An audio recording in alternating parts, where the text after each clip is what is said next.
오늘 말씀은 앞부 뒷장에 가면 있거든요. 저랑 같이 교독하면서 읽어볼게요. 제가 먼저 읽겠습니다.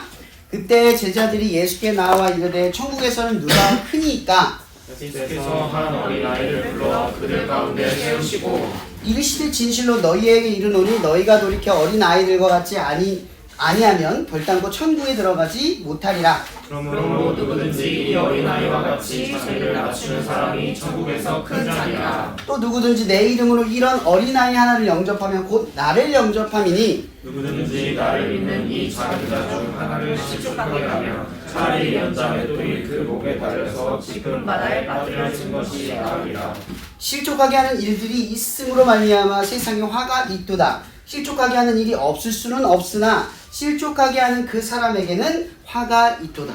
만일 내 손이나 내 발이 너를 범죄하게 하거든 찢어버리라. 장애인이나 다리 저는 자로 영생에 들어가는 것이 두 손과 두 발을 가지고 영원한 불에 던져지는 것보다 나으리라. 만일 내 눈이 너를 범죄하게 하거든 떼어내버리라. 한 눈으로 영생에 들어가는 것이 두 눈을 가지고 지옥불에 던져지는 것보다 나으니라. 같이 읽을게요. 삼가 이 작은 자 중에 하나도 없이 여기지 말라. 너희에게 말하노니 그들의 천사들이 하늘에서 하늘에 계신 내 아버지의 얼굴을 항상 배웁니다. 아멘. 오늘 말씀의 주제는 어린아이처럼이라는 주제를 가지고 전하려고 해요. 그러니까 교회는 어떤 곳인가?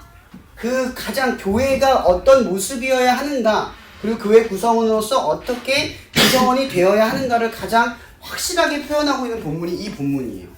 어린아이 같다. 이런 지금이야 방정원 선생님께서 어린아이를 제정하시고 어린이와 여자의 인권이 막 올라갔잖아요. 그러니까 이게 21세기는 여러분 지식도 많이 향상을 하고 어떤 보편적 도덕 윤리가 향상이 되니까 모든 사람들이 공평한 어떤 권리를 가지고 있다라고 하는 것이 보편화가 되어 있어요. 근데 과거로 돌아가면 제 어린 시절만 돌아가도 어린아이가 어른들에게 사랑을 받는 건 당연한 게 아니었어요. 더 거슬러 올라가면 농사를 지을 때 어린아이는 어떤 걸 의미했냐면 노동력을 의미한 거예요. 농사를 지을 때 농사를 지을 자녀가 많다라고 하는 건 생산률이 높아진다는 뜻이죠. 그러니까 어린아이의 인권이 존재하는 게 아니라 먹고 살기 위해 아이를 낳고 기르는 것이 당연한 어떤 생태 윤리였다라고 하는 거죠. 그래서 거대 큰 폭으로 보면 여자와 그리고 어린아이는 사실은 과거, 근동 그쪽 오래된 과거에서는 재산이든 노동력이든 그런 취급을 받기 쉬웠어요. 민주주의가 발현했던 그리스조차도 그리스 안에서 이 데모라고 하는 그 민주주의의 원어인데요. 그 데모라는 건 남자들, 권리를 가진 남자들을 지칭했던 거라고 하더라고요. 이런 걸 봐서 제가 왜 이런 얘기를 하냐면 지금 이 시대가 어떤 시대예요? 로마 시대예요. 그러니까 로마 시대의 어린아이는 사실은 인간 취급을 받을 수 있는 아이가 아니에요. 그리고 여기 있는 어린아이는 지금 우리가 어린아이 같다 그럼 몇 살까지 어린아이로 봐요? 초등학교 6학년까지 어린아이로 보죠. 근데 여기는 20살부터 성인의 권리와 역할과 책임을 했단 말이에요. 결혼을 10대 해요. 그러니까 10대 미만이 어린아이인 거죠. 그러니까 아예 말도 잘 못하고 이해력도 떨어지고 그리고 애들이지만 사람 취급을 못 받는 상태. 그러니까 3살부터 한 5살 정도 아이라고 생각하면 돼요. 자, 지금 근데 여러분 생각하기에 예수님께서 이런 말 했거든요. 누구든지 바리새인과 같지 못하면 천국에 가지 못할 거야 라고 이야기를 했어요. 이 얘기는 뭐냐면 이런 바리새인은 구별되다 라는 사람이에요. 율법을 되게 잘 지키고 똑똑하고 지성이 있고 학식도 있는 사람이야. 사회적으로 성공까지 했어요. 그리고 부유하기까지 하죠. 모든 조건을 갖춘 1%의 사람들인 거죠. 그러니까 천국을 가는 사람들이 이런 사람이다라고 예수님이 말한 꼴이 됐잖아요. 근데 오늘 이 예수님 곁에는 바리새인, 사두개인, 별의별 사람들이 다 모여 있을 거예요. 근데 그 모든 사람들이 보는 앞에서 누구를 가운데로 끌어들여요? 어린아이 한 명을 끌어들이는 거예요. 이게 어떤 의미인지 아시겠어요? 이거 파격적인 거예요. 바리새인을 중앙에 끌어들여서 이 사람처럼 해야 돼 이렇게 말하는 게 아니라 어린아이, 말도 못하고 말해야 이해도 못하는 그런 친구를 그 사람들 가르치는 한 자리 중간으로 데리고 온 거예요. 그래서 예수님이 이렇게 말씀하세요. 어린 아이와 같이 자기를 낮추지 못하면 결단코 뭐래요? 천국에 들어갈 수 없다. 이렇게 먼저 선을 그어요. 천국에 허들이 있다는 거예요. 어떤 사람? 자기를 어린아이가 같이 낮출 수 있다. 여러분 여기 있는 어린아이는 자기를 낮추려고 해서 낮추는 게 아니라 낮춰질 수밖에 없어서 낮춰지는 아이예요. 그리고 이 아이는 자기가 살면서 여태까지 살면서 내가 저 어른의 말을 거스르거나 이 상황의 환경에 대들 수 없는 환경 속에서 자랐어요. 그죠? 그러니까 자기 자신을 어떻게 볼 수밖에 없어요. 나는 부족해. 나는 의존해야 돼. 나는 연약해. 나는 저 어른들의 어떤 보살핌이 필요해. 그러니 그들과 대항해서는 안 되고 난 항상 낮추고 낮춰야 돼 라고 하는 뭐예요? 겸손함이 있을 수밖에 없는 환경에 처해 있다라고 하는 거죠. 그러니까 이 얘기는 뭐냐면 교회란 어떤 곳이냐? 자기 자신을 어린아이처럼 바라볼 수 있어야 한다라는 거예요. 근데 이게 이런 말 질문을 볼게요. 여러분 혹시 누군가를 이번 일주일 동안 한 번도 판단하지 않은 적 있어요? 아 쟤는 왜 저래? 왜 저렇게밖에 못해? 나는 교회를 다니는데 쟤는 왜 교회 다니지 저래? 판단 안 해보신 분, 일주일 살면서 누구를 판단 안 해보신 분, 엄마든 아빠도 판단 안 해보신 분, 다 판단했어요. 그죠? 우리는 판단할 수밖에 없어. 근데 왜 판단하죠? 어린아이 같지 않고. 내가 어린아이 같다 생각하지 않아요. 이 어린아이 같다라는 말은 누구냐면 여러분 하나님 안에서 하나님의 보호하심과 지켜주심과 인도하심 모든 것의 선택 권한이 하나님의 그늘 아래 있다. 울타리 안에 있다라고 있어야 한다라고 생각하는 게 누구예요? 어린아이 같은 사람이라는 거죠. 내 힘으로 돼. 내 지식으로 돼. 내 방법이 더 나아. 지금 이게 더 빨라. 이게 앞서는 사람들은 하나님의 울타리 있는 게 아니라 자기를 어린아이로 보는 게 아니라 뭐로 보는 거예요? 어린아이 같지 않다라고 생각을 하는 거죠. 그럼 어린아이 같지 않다라고 생각하는 사람들의 경향성은 뭐냐? 남을 판단한다. 자, 그래서 우리가 첫 번째 교회는 어떤 곳이다? 자기 자신을 어린아이 같이 생각해야 한다. 그리고 또 하나 반대로 뭐예요? 남을 판단해서는 안 된다. 이거예요. 두 번째가 말씀이 좀 무서워요. 뭐라고 말하면 누구든지 이 어린아이를 영접하지 않으면 너희가 천국을 못 간대요. 근데 이 어린아이를 영접했는데 그 아이가 실족을 해서 교회를 뛰어나가. 나 때문에. 혹은 여러분들이 이 학교 친구들과 관계를 하고 있는데 내 성격과 나의 의롭지 않음 때문에 어떤 친구가 나 교회 안 다닐 거야. 너 때문에 예수 안 믿어. 라는 말을 하게 되는, 아니 생각하게 만드는 그 모든 행동이 뭐라고 얘기하면 눈을 빼버리든지 팔을 잘라버리든지 다리를 잘라버리든지 할 정도로 결연하게 하지 않으면 천국에 못 간대요. 근데 제가 아까 첫회에 설문 질문했잖아요. 판단 안 하신 분 없죠? 그리고 누군가에게 이 교회라는 이미지와 예수를 믿는 사람에 대한 이미지를 실추해 본 적 없는 경험이 있는 사람 있어요? 저도 했어요. 많이 해요. 나 때문에 하나님의 나라가 막혔다. 많이 생각해요. 교회 안에서도 저 사람에게 괜히 이런 말을 해서 실족하게 한 건 아닐까. 나 때문에 교회 안 나온 건 아닐까. 저 진짜 많은 생각을 해요. 자, 여러분 이렇게 생각하면 어때요? 천국 들어가기가 쉬울 것 같아요. 이렇게만 지금 허들을 만들어놨어요, 주님이. 아무도 못 가요. 아무도 못 가요. 근데 어떤 사람이 간다고요? 자기를 어린아이처럼만 생각하면 돼요. 내 힘으로 천국을 못 간다고 생각하면 돼요. 나는 누구를 실족하게 만들 수밖에 없고 누군가를 내가 하나님의 나라를 가로먹는 존재, 하나님의 영광을 드러낼 수 없는 존재로 살아갈 수밖에 없지만 나 스스로를 어떻게 생각해야 돼요? 난 어린아이야. 주님의 어린아이야. 주님의 보살핌과 주님의 힘과 능력이 필요해. 이런 상태로 살아가는 거예요.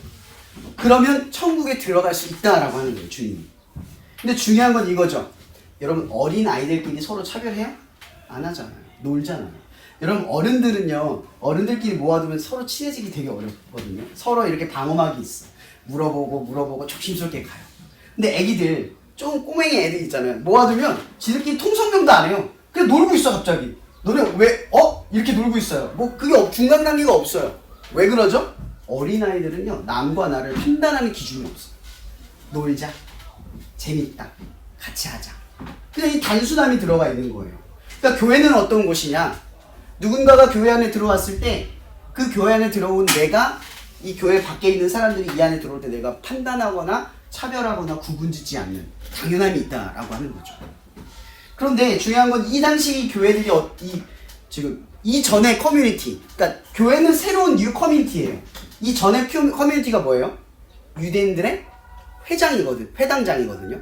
회당에서는 어떤 사람들이 보통 예배를 드릴까요? 여자 들어갈 수 있을까요? 어린아이 들어갈 수 있을까요? 율법에 통독하지 않은 사람 들어갈 수 있을까요? 없어요. 회당에 들어가는 사람들은 율법적으로 어느 정도 위치에 있는 사람들만 들어가요. 커뮤니티 안에 들어가려면. 여러분 이 디아스포라 흩어져 있는 교회를 회당이라고 하거든요. 지금도 유대인들은 회당에서 모여요. 근데 그들만의 커뮤니티를 가져요. 근데 그들만의 커뮤니티의 방식은 뭔지 아세요? 구별. 남과 나를 판단하는 거. 라는 거죠. 근데 주님께서 오늘 이 말씀을 하는 거예요. 새로운 커뮤니티, 뉴 커뮤니티. 이제 새롭게 생길 교회의 모습은 어떤 모습이냐? 남과 나를 구별하지 않는 공동체라는 거죠. 어린 아이와 같이, 그러니까 믿음이 없어 보이고, 혹은 이 기도 모임 할 때도 보면은 우리와 조금 다른 결을 보이는 친구들도 있잖아요. 그런 친구들도 받아들일 수 있는 것이 교회라는 거예요. 나와 다른 어떤 것이 있어도 교회 안에선 누구도 차별받을 수 없다. 주님이 말씀하시는 거예요. 그러니까 어린아이 같다는 건 뭐예요? 조금 분위기 파악 못해도, 조금 모자른 게 있고 자기를 드러내려 해도 교회 안에선 뭐예요? 나도 어린아이 같다라는 걸 인정하고 그 사람을 수용할 수 있어야 한다는 거죠. 그러니까 사랑과 이해와 용서가 필요하다는 거예요. 근데 오늘 주님께서 이런 말씀을 하는 거예요. 주님께서 이런 말을 해요. 이 말씀을 하실 때 뒷맥락 중에 이게 있어요. 하늘에서 너희들에게 천국의 열쇠를 줄 것이다. 베드로에게 말한 거예요. 교회의 권세를 줄 거예요. 근데 너희들이 풀면 풀리고 너희들이 닫으면 매이면 매일 것이야. 그리고 용서의 이야기를 해요. 10,000달란트 빚진 자와 100데나리온 못 갚은 자 이야기 아시죠? 그 빚진 자 이야기에서 10,000달란트를 내가 욕탕감을 받자 길 가다가 나한테 100달란트를 못 갚은 사람을 감옥에 고소해요. 그 나중에 10,000달란트 탕감해준 주인이 와서 너 용서를 안 했으니 너도 용서받을 수 없다. 그래서 다시 감옥에 들어가요. 자, 이 얘기에서 뭐냐면 이거예요. 거기서 똑같이 또 다른 말이 이런 말이에요. 너희가 용서를 통하여 풀면 풀리고 용서하지 않으면 매면 매일 것이다. 라고 이렇게 이야기를 해요. 천국의 열쇠가 누구한테 있다? 우리에게 있다. 내가 용서를 하면 열리고 용서를 하지 않으면 닫힌다. 내가 이해를 하지 않으면 닫히고 이해를 하기 시작하면 열린다. 그러니까 사람들이 여러분들 예수 믿으세요 할 때 예수 믿으세요라는 말을 들을 것 같아요? 여러분의 표정과 삶과 관계를 볼 것 같아요.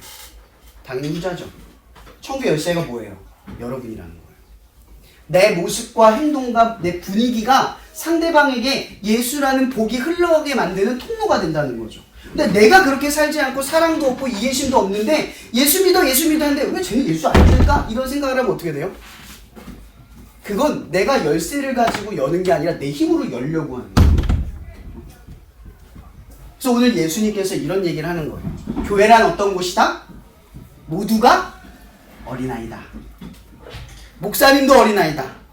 주님의 보호하심이 없으면, 주님의 용서가 없으면, 주님의 은혜가 없으면 나도 아무것도 아니다. 근데 주님이 이런 말을 해요. 먼저 된 자가 나중되고 나중된 자가 먼저 된다. 왜 이런 말을 하셨을까요? 처음에는 어린아이 같이 교회에 들어와서 주님밖에 없습니다 말해놓고 오래 믿고 나니까 저는 이제 어린아이가 아니에요. 쟤보다 나는 더 나이가 많아요. 라고 생각하기 시작하는 거예요. 그런 사람들은 어떤 사람이다? 나중된 사람이 된다. 라는 거죠. 여러분 그리스도인들에게 갖추어야 할 가장 큰 지혜는 뭐다? 사실 겸손함이에요. 남보다 나를 낮게 여기는 나보다 남을 낮게 여기는 마음. 늘 나를 어린아이처럼 바라보고 그 어린아이 같은 마음으로 사람들을 수용하고 이해하고 받아들일 수 있는 사람이 되어야 한다는 거죠. 오늘 말씀을 마치면서 교회란 어떤 곳인가? 물론 여러분들이 다니는 교회는 이미지가 다를 수 있어요. 저는 여러분들에게 좋은 교회를 꿈꾸라고 말하지 않을 거예요. 그런 곳은 세상에 없으니까. 그러나 오늘 말씀을 들은 여러분들에게 이 말을 꼭 하고 싶어요. 좋은 교회를 만드는 게 바로 여러분입니다. 여러분이 이해하고 용서하는 천국의 열쇠를 지닌 사람이라는 걸 기억하세요. 좋은 교회가 아니어서 좋은 친구들이 없어서가 아니라 내가 시작하지 않았기 때문에 열리지 않는 거예요. 하나님은 한 사람을 통해서도 분명히 역사하실 것이고 두 사람을 통해서도 역사하실 거예요. 그건 숫자에 불과하다는 거죠. 여러분들에게 달려있다라고 하는 거예요. 여러분 교회를 보여주세요. 우리가 모이는 모습을 보여주세요. 이곳이 어떤 곳인가를 보여주세요. 세상과 다르게 1등만 기억하고 최고만 기억하고 잘나고 멋진 사람들만 인정받는 곳이 아니라 이곳은 모두가 어린아이와 같이 하나님의 은혜만을 바라고 또 어린아이 같은 사람으로서 서로를 수용하고 이해할 수 있는 수준에 이르는 사람들의 공동체라는 것. 그래서 세상과 다른 모습으로 세상과 다른 사회를 만들어갈 수 있는 여러분이 되길 바랍니다. 그래서 하나님의 나라는 어디로부터 시작된다? 교회로부터 시작된다. 만약 여러분들이 이 교회를 통해서 여러분의 삶에 차별과 용서 없는 삶을 거부하고 어린아이와 같이 살아가기 시작한다면 그것이 또 하나님의 나라가 통로가 되는 현장이 될 수 있음을 저는 확신합니다. 오늘 말씀을 기억하면서 여러분이 교회의 주체이자 교회의 구성원임을 담대하게 선포하는 여러분들을 축복합니다. 기도하고 마칠게요. 하나님, 오늘 말씀에 근거하면 우리는 지옥불에 떨어질 수밖에 없는 존재입니다. 남을 판단하게 만들고 남을 실족하게 만들고 혹은 나는 내 마음에 어떠한 사람을 증오 가득한 마음으로 정말 무서운 생각까지 하면서 단어를 선택하고 말을 할 때가 있습니다. 남을 실족하게 만드는 이 어처구니 없는 죄를 짓는 나의 모습이지만 그러나 내가 하나님의 은혜를 온전히 요구하는 어린 아이와 같은 자임을 선포하며 나아갈 때 주님께서 나를 긍휼히 여겨주시고 은혜 가운데 머물게 하셔서 하나님의 통로가 되도록 우리를 인도하실 것임을 믿습니다. 그러니 주님, 우리 친구들이 나를 어린아이같이 여기며 하나님의 은혜에 의지하며 남과 나를 어린아이 같은 동등한 친구로 여기며 모든 것을 수용하고 용서하고 이해할 수 없을 때 이 말씀 하나를 기억하게 하여 주시옵소서. 히브리서 12장 2절의 말씀, 온전케 하신 예수를 바라보자. 이해할 수 없을 때 우리를 이해하신 예수를 기억하게 하시고 용서할 수 없을 때 우리를 용서하신 예수를 생각하신 우리 친구들 되도록 축복하여 주시옵소서. 모든 것에 감사하며 살아계신 예수 이름으로 기도합니다. 아멘.